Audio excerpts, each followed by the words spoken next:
Released originally in arcades in 1987, Xenophobe is a side-scrolling action game where you simply shoot all the aliens before a timer ticks down. Pretty straightforward. The arcade version was notable for allowing up to 3 players to play simultaneously with the screen divided into 3 horizontal play areas. It was well received in its time, spawning numerous ports to not only the NES, but to many other consoles and home computers of the day.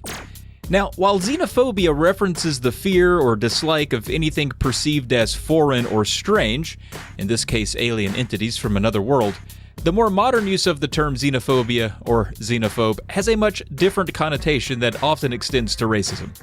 And I point that out only for the few of you who may have never heard of this game before.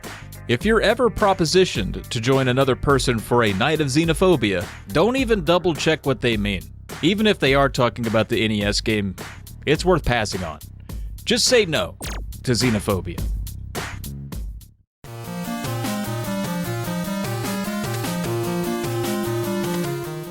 Xenophobe is going to feel weird out the gate for anyone whose first experience with the game is on the NES. Even in single-player mode, half of the screen is relegated for a second player, so you'll see Sunsoft and Xenophobe in the lower half just bob up and down constantly to remind you of the terrible choice you've made. As for the game itself, well, as you can tell via the presentation, there isn't a whole lot to look at, and frankly, there isn't a whole lot to do. But first, let's back up. You can choose to play as one of 3 different character options. The arcade original had 9 total options, spread across the 3 players, but the NES only has 3 total. But it doesn't matter who you choose, they all have the same abilities. But to add some spice to your experience, you can play as either a duck man who goes by Dr. Quack, a character who resembles Star Trek's Geordi LaForge if he were in an episode of Nickelodeon's Doug, and an elder space pirate named Dr. Zordurs, I think. Once in the game proper, there are a couple of things to be aware of. The first is, there is no real objective. You need to do nothing except kill everything. Enemies spawn at a fast clip, so in reality you don't ever even have to leave the room you're in unless you're just bored. And you'll get bored. There is nothing to hunt for, nothing to find. Once you kill a certain number of aliens, they'll drop an orb for you to pick up, signifying the completion of the stage, and then off to the next you go. There is some enemy variety, but not much. Each enemy type, or xenotype, per the game's manual, nets a different score when killed, but they all count towards your total kill count, so it doesn't really matter which ones you stamp out, big or small, they all count towards your progress. So once again, kill everything. Enemies range from spider-like critters to larger, leaping, lizard-like beings called snotterpillars. And honestly, I dig that name. There's also the occasional slimy amoeba hanging around, and one enemy that is clearly a cross between a spider and a scorpion, called a Spiderian. Look, not all the enemy names can be as awesome as Snotterpillar, I guess. Killing almost any enemy will cause them to drop an item. Most items are just junk that give you points, like ID cards or documents or fuel canisters. Others, like medicine vials, give health, as you'd expect.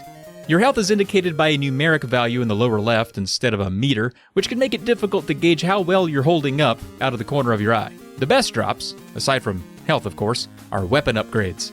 You can transform your initial pea shooter into a rapid-fire laser pistol or a gun that shoots lightning.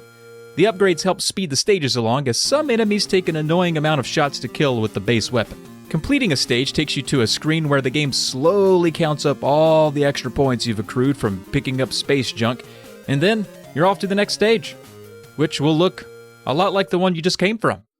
There isn't a lot of variety here, but you can do things like press switches that warp you into different rooms, or ride elevators that do the same. But again, there is no reward for exploration. There's nothing to find. Absolutely no extra benefit. If you're feeling especially lazy, you can just stay in the first room and shoot aliens to your heart's content and be fine.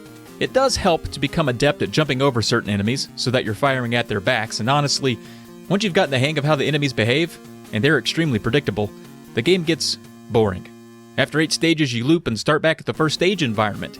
There is no official end to the onslaught. You keep rootin', tootin', and shootin' till you die. One death is a game over, no continues, but health is dropped fairly frequently to keep you afloat. Playing against the second player obviously increases the fun factor here if you compete for high scores or who can get through the most stages, but it is not cooperative or anything. You both just play independently and ignore one another for the most part until your score is tallied. And even though there isn't a lot to do in the game outside of walk, jump, and shoot, somehow the controls still manage to be wonky. You essentially press B to shoot, and A to do everything else, like press switches or jump.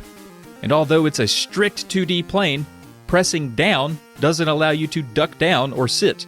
You have to press down and A at the same time. That's weird, but you can only throw a bomb when seated for some reason, and that also requires down and A simultaneously. So to throw a bomb, you have to press down and A at the same time, twice. It's not intuitive at all, and because of that, you'll most likely forget that tossing bombs in this game is a thing you can do. Graphically, as you can tell, the color palette is bright and gaudy. Sunsoft picked out their brightest 6 crayons for this, and it changes the vibe completely. Part of the appeal of the arcade version was the color scheme, the imaginative enemy and character designs, and the playfully evil alien vibe it exudes. The NES version retained none of that character. And to have such an interesting character selection, like a dude with a duck's head, there is no narrative or exposition here to speak of. Seems like the least they could do to enrich what otherwise amounts to a bare-bones experience would be to provide a semblance of a crock-pot narrative to fill it out. But there's nothing in the manual and nothing in the game to inspire our imaginations about why anyone here looks like a duck or a pirate, or why there are aliens inside our spaceship. Are the aliens crashing a Halloween party? Are we the aliens? And they are defending themselves from us? No one knows. Also, no one cares, to be fair. There's not a lot to listen to here either. The bleeps and bloops of gunfire and enemies dropping items are primitive, and really, all you get. There are some quick jingles here and there, like on the title screen in between stages, but that's it. This is one of those games where the H.R. Giger-inspired cover evokes a feeling of dread and excitement, and if you weren't aware of the lighthearted and goofy arcade original, you might think this were a horror game riffing off the Alien movie franchise. But it's nothing like that at all, and ultimately leads to a disappointing and lackluster experience for those who try it.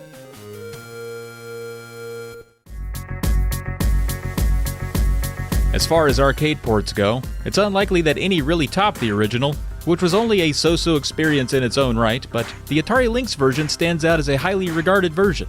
It has a completely different look and feel, but the objective stays the same: kill all the aliens. Ultimately, it's hard to recommend the NES version, other than the fact that it's pretty cheap and a low level of challenge in terms of seeing all of its 8 short stages. It's not one you'll revisit often, if at all. The unappealing graphics, lack of a real hook, no motivation to explore, and an almost completely absent sound design results in an experience that can fly in arcades but feels undercooked on a home console. Even adding a second player doesn't do enough to make it a worthy recommendation. Now that's going to do it for Xenophobe on the NES, and as always, just say no to xenophobia. Thanks for watching.